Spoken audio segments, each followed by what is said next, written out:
In this video, I'm looking at a Killing Joke classic with some wonderful guitar work from the late great Geordie Walker. And Geordie, I think, is one of the few great post-punk guitar heroes or anti-heroes that I've yet to look at on this channel. And this song has been quite heavily requested. It's been on my to-do list for absolutely ages. And then just towards the end of last year, very sadly, he died. So this lesson has now depressingly become a little bit of a tribute lesson. And all of the obituaries and pieces that I read towards the end of last year stressed what a unique guitar player he was. His whole approach, his sound, his feel was like nobody else. So obviously in this video, I'm not going to be able to reproduce his sound and his feel exactly, blah, blah, blah. But I'm going to have some fun playing this track, and then I'll show you how to play these riffs. And I will also talk about his sound and how I've gone about approximating his sound in this video.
So Killing Joke, for those of you unfamiliar with the band, formed in the late 70s, came out of the British post-punk movement, but you can't really describe them as a post-punk band, I don't think. They've very much got their own sound, which mixes punk and post-punk, and then in some of their later work it becomes more kind of metal and industrial, a very kind of intense sound.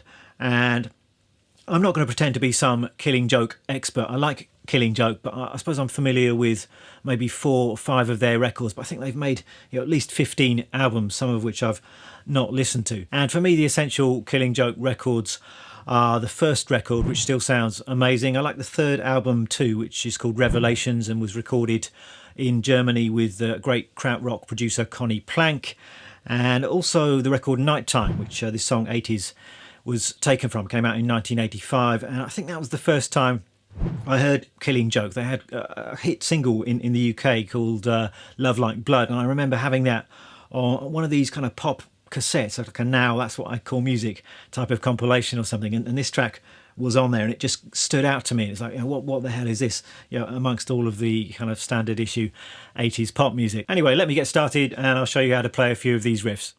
Let's check out the main riff then, which was possibly an influence on a certain Mr. Cobain, but I'm not going to get into that debate in this particular video. And before I begin, I should say that I am tuned down. So Geordie, I think all of the time, would tune his guitar down a whole step. So the notes we've got are now D, G, C, F, A, and D. So D standard tuning, I believe, is the official name for that tuning, and it just gives you a really nice heavy sound. I believe he also used very heavy gauge strings as well. I haven't done that for this particular video. I've just got my standard set of 10s on here just because I couldn't be bothered going to the hassle of changing strings. But if you really wanted to get serious about this tuning and about playing Killing Joke songs, then I recommend changing to a heavier gauge set of strings as well. So the opening intro riff goes like this.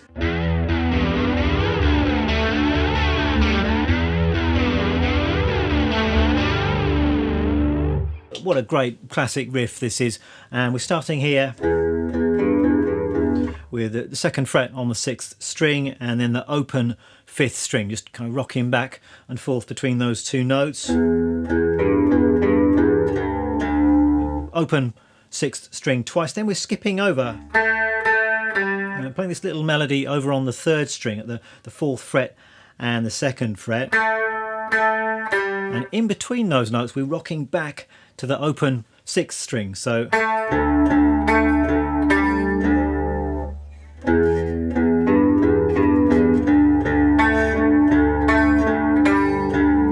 that's the first part of the riff, and then it repeats with a slight variation.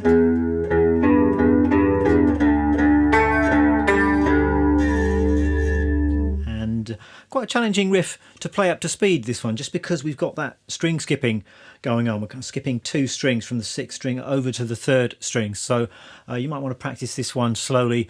Also important that you've got your picking hand sorted out. I think the way I recommend picking it, I'm pretty sure this is the way that Geordie does it. Really the only way to play this riff smoothly is to pick down on the 6th string and then up on all of the other strings. So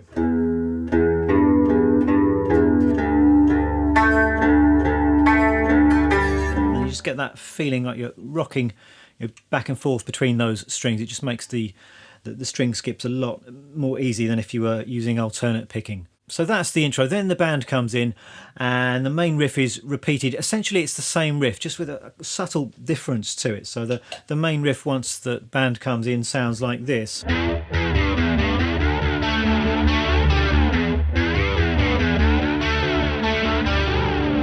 So really the same thing. It's just got a little bit of left hand muting going on just on those opening notes. Rather than letting the notes ring together, we've got this. So I'm just releasing pressure at the 2nd fret there on the 6th string, and then I'm letting the second part of the riff ring together. It just tightens up the sound of the riff a little bit once the band comes in. So that's an important subtlety, I think. And the intro and in the little breakdown section you can let those notes ring together, but the rest of the time you want to use fretting hand muting just to give the riff a little bit more definition.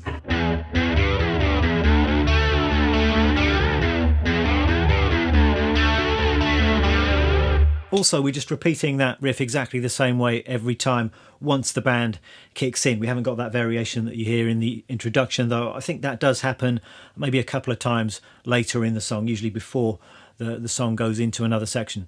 So that riff forms the bulk of the song, but there are 2 or 3 other riffs in there, and the next riff you hear is this one.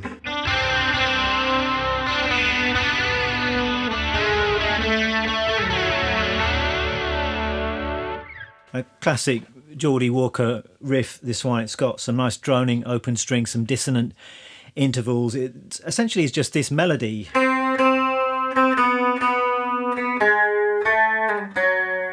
But what makes it come to life is the use of open strings. So I'm starting here 3rd fret on the 2nd string, and I'm letting the open top string ring as well. And that's giving you a nice dissonant major 2nd interval.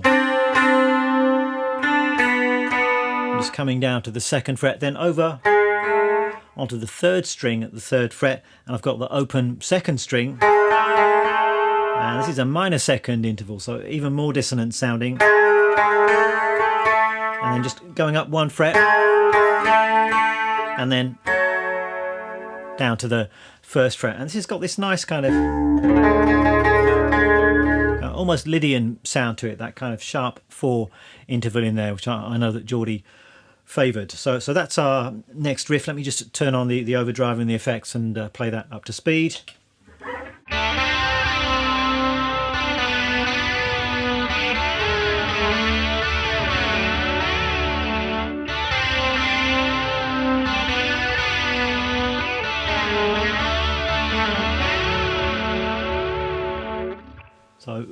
reasonably simple to play that riff. That's not the point with this kind of stuff. It's just a really catchy kind of atmospheric riff. As far as the picking, the strumming goes on this one, I find this one works best if you're using a kind of fairly loose, almost strumming motion with the picking hand.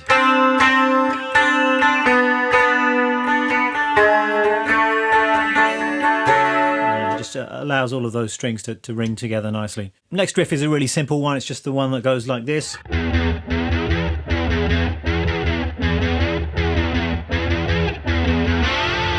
So just setting up a rhythm on that low note down here, the second fret on the sixth string, pretty straightforward. You've got some fretting and muting as well, just to keep that tight. So,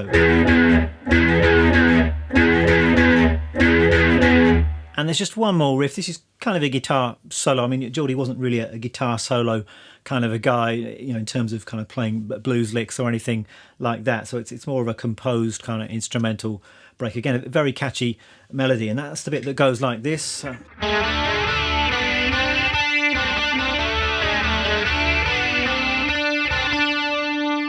And once again, the essence of this is just a melody, but we're adding in once again those droning open strings. So I've got the third fret on the third string, and then the open pair of top strings, and then 2, 3, 5 on the second string with the open top string, and then 3, 5, 3 open. And it repeats with a slight variation.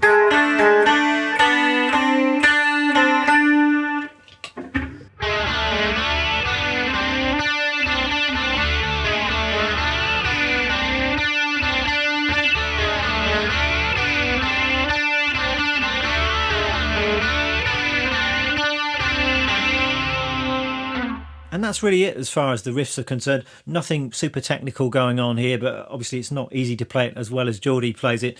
And the things I'd recommend you focus on here when you're getting these riffs together are solid timing, accurate picking, and just playing with a bit of commitment. Let's talk about the Geordie Walker sound then. And as I've already said, he's got this quite inimitable sound, I think. But that's not going to stop me having a go and trying to get as close as I can with the gear that I've got. Now, what exactly Geordie used on this particular track, I'm not sure, but his setup at this kind of time period is well known, and it involves quite a complex setup using some quite esoteric gear, and you can find a little bit of information about this online. And his guitar of choice was famously a Gibson ES295, which was a big-bodied kind of a jazz guitar, really, so perhaps a slightly unusual choice for a post-punk player, but that was where a big part of his sound came from. And then he used a pair of amps in stereo made by a company called Berman, who I was unfamiliar with, but they're based in Newcastle. Maybe that was why Geordie favoured these particular amps, and they were huge, very powerful, high wattage amps. Now, as far as effects go, from his guitar he would go out into a delay pedal, an Electro Harmonix Memory Man Deluxe, I believe, set to a slap back echo, so very short echo, and then from that delay pedal it had two outputs. That was where the signal was split, and each of these signal paths was going into something called a Bell ADT effect, which was something else that I wasn't familiar with, but I am familiar with the term ADT, which stands for automatic double tracking, and I knew that from the Beatles. It was famously an effect, I think, invented by Beatles engineer Ken Scott, which allowed John Lennon and the other guys in the Beatles to double track their vocals, or to simulate that double tracking effect. I think John Lennon was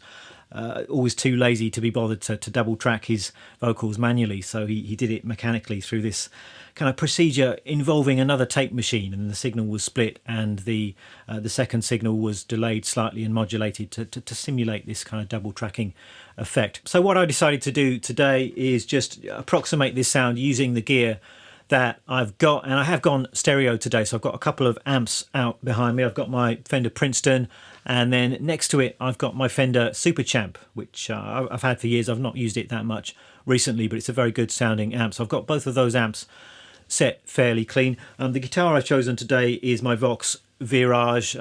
Sadly I haven't got Gibson kind of jazz style guitar. I mean, if if this YouTube channel was a little bit more successful, I would send members of my team out to locate a Gibson ES295 and Bell ADT effects, so I could be properly authentic. But as it is, I've got to make do with the gear that I've got in here. So yeah, Vox Virage.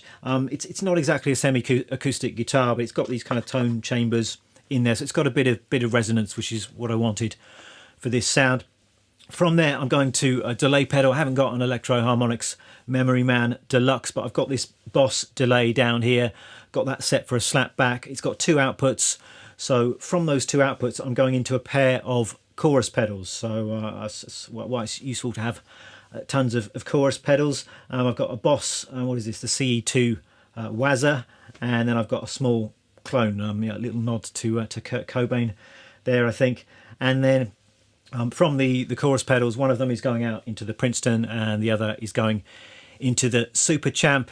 And I'm just panning those signals hard left and right on the recording to sort of give it a bit of a stereo kind of spread. I should also mention that I've got an overdrive pedal down here as well. That's the Nobels ODR1, and that's actually the first thing in the signal chain. So it's guitar, overdrive, delay, then the signal is split and going into the chorus pedals, into the amps. So let's hear how this sounds then.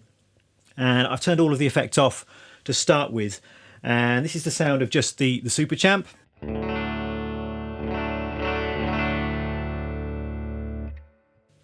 And then both amps at the same time.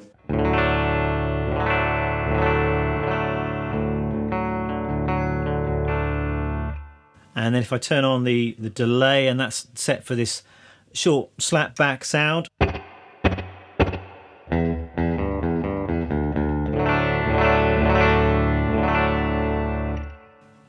And the overdrive.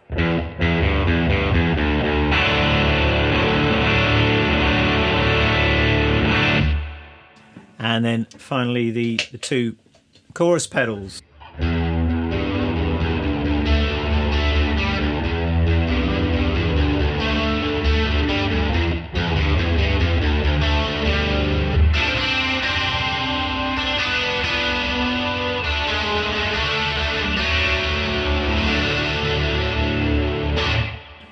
So is it exactly Geordie Walker's sound? No, it's not, but I think it's a great sound. I'm kind of enjoying this sound today. I've not really experimented with stereo setups before, but it's pretty effective, I think, and it certainly translates really well onto the recording and gives you a really big sound just from one guitar performance.